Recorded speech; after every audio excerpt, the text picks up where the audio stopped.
Hello everyone and welcome to the Excel Hub.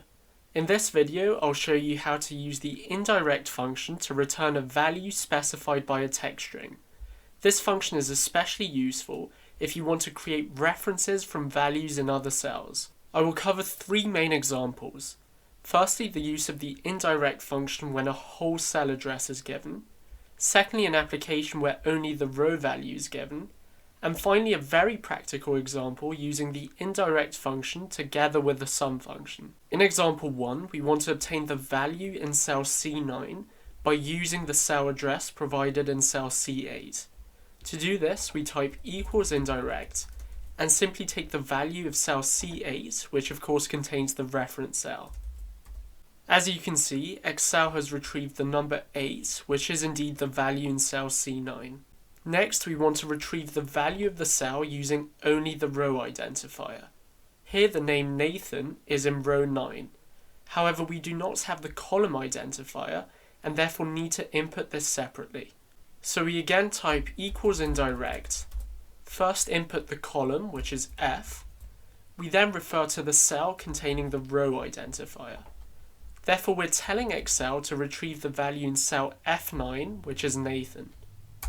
Let's now move on to the final example, which will give you a good idea of a practical application of the indirect function. Here we have a bunch of items and their weekly sales. We also have the columns and rows that these sales figures are in. We want to find the total sales for the items in all 3 weeks. Here we need to use the sum function together with the indirect function. So we type equals sum and then type indirect. We first take the week 1 column, which is C, followed by the row that the t-shirt item is in, which is 22. Next, we add a colon to let Excel know that we're moving on to the second part of the reference.